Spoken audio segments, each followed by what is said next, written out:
एक बंद कमरे के दरवाजे के नीचे से गाढ़ा काला धुआं बाहर निकल रहा है और फिर वापस अंदर खींच रहा है। इसे कहते हैं पल्सिंग इफेक्ट। क्या आपने कभी किसी कमरे को सांस लेते देखा है? यह डरावना मंजर एक बैकड्राफ्ट का इशारा है, यानी कि एक ऐसा धमाका जो सिर्फ धुएं से पैदा होता है। आइए हम जानते हैं कि इसके पीछे का विज्ञान क्या कहता है। जब एक बंद कमरे में आग ऑक्सीजन को खत्म कर देती है तो लपटें तो मर जाती हैं, लेकिन गर्मी बनी रहती है। कमरे में मौजूद फर्नीचर और सामान पायरोलिसिस के जरिए गैस छोड़ते रहते हैं। अब यह पूरा कमरा एक फ्यूल बॉम्ब बन चुका है, जिसे बस हवा की तलाश है। अचानक एक खिड़की टूटती है या दरवाजा खुलता है। बाहर की ताजी हवा यानी ऑक्सीजन अंदर दौड़ती है। एक जोरदार आग का गोला बाहर निकलता है। आइए जानते हैं कि ये कैसे होता है। इसके पीछे का कारण है कि जैसे ही दरवाजा खुलता है, ताजी ऑक्सीजन इस भूखे ईंधन से मिलती है। नतीजा एक जबरदस्त धमाका। इसे ही फायर इंजीनियरिंग में बैकड्राफ्ट कहते हैं। यह इतना ताकतवर होता है कि मजबूत दीवारों को भी गिरा सकता है। ऐसी स्थिति में फायर फाइटिंग के लिए फायर फाइटर सावधानी से दरवाजा खोलते हुए थर्मल कैमरे का इस्तेमाल करते हैं। अगर धुआं दरवाजे की दरारों से अंदर बाहर पल्स कर रहा हो तो समझ जाइए अंदर मौत खड़ी है। फायर साइंस को समझना सिर्फ जानकारी नहीं है, आपकी जान बचाता है ये। आइए इसके बारे में कुछ और अंदर तक समझते हैं। यह सांस लेने वाला धुआं क्या है? जब किसी कमरे में आग लगती है और ऑक्सीजन खत्म होने लगती है तो वहां नेगेटिव प्रेशर बनने लगता है। कमरा गर्म हवा को बाहर फेंकना चाहता है, लेकिन ऑक्सीजन की कमी उसे वापस अंदर खींचती है। इसी वजह से दरवाजों की दरारों से धुआं कभी बाहर आता है और कभी वापस अंदर चला जाता है। इसे पल्सिंग कहते हैं।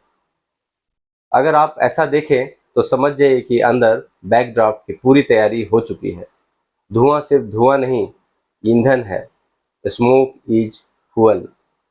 आमतौर पर हम समझते हैं कि धुआं बस आग का कचरा है, लेकिन फायर साइंस कहता है कि धुआं असल में बिना जला हुआ ईंधन यानी कि अनबर्न्ड फ्यूल है। जब कमरा बहुत गर्म होता है, लगभग 500 डिग्री सेंटीग्रेड से 600 डिग्री सेंटीग्रेड, तो वहां रखा लकड़ी या फर्नीचर या प्लास्टिक पिघलकर गैस में बदलने लगता है। ऑक्सीजन न होने के कारण यह गैस जल नहीं पाती, बस जमा होती रहती है। जैसे कि आप दरवाज़ा जैसे ही खोलेंगे तो आप उस जलने के लिए जो उसे तीसरा जो सबसे महत्वपूर्ण तत्व चाहिए, ऑक्सीजन, वो प्रदान कर देते हैं। अब आइए जानते हैं कि फ्लैश ओवर और बैकड्राफ्ट में क्या अंतर होता है। लोग अक्सर इन दोनों में कंफ्यूज हो जाते हैं, लेकिन यह अलग है। फ्लैश ओवर में ऑक्सीजन भरपूर होती है। कमरा इतना गर्म हो जाता है कि अचानक कमरे की हर चीज एक साथ आग पकड़ लेती है। बैकड्राफ्ट में क्या होता है कि इसमें ऑक्सीजन की कमी होती है। यह आग के बुझने के बाद या दम घुटने वाली स्थिति में अचानक हवा मिलने पर होने वाला धमाका है। आइए जानते हैं कि फायर फाइटर इससे कैसे बचते हैं। फायर इंजीनियर और फायर फाइटर इसके लिए खास तकनीक अपनाते हैं, जिसे वेंटिंग कहते हैं।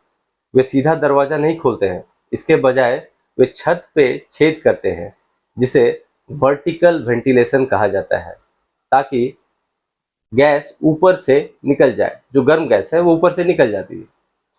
जब गैस ऊपर से निकल जाती है तब ताजी हवा अंदर जाने पर धमाका होने का खतरा कम हो जाता है। क्या आप जानते हैं हॉलीवुड में बैकड्राफ्ट नाम से एक मशहूर फिल्म भी बनी है, जिसमें इस घटना को बहुत ही खतरनाक तरीके से दिखाया गया है। लेकिन असल जिंदगी में एक बैकड्राफ्ट की आवाज़ किसी जेट इंजन के शुरू होने जैसी होती है। आइए अब हम इस वीडियो में कुछ टर्म्स के बारे में जानते हैं, जैसे कि पायरोलिसिस यानी कि बिना आग की गैस। आमतौर पर हम सोचते हैं कि लकड़ी जलता है, लेकिन साइंस कहता है कि लकड़ी नहीं बल्कि लकड़ी से निकलने वाली गैस जलती है।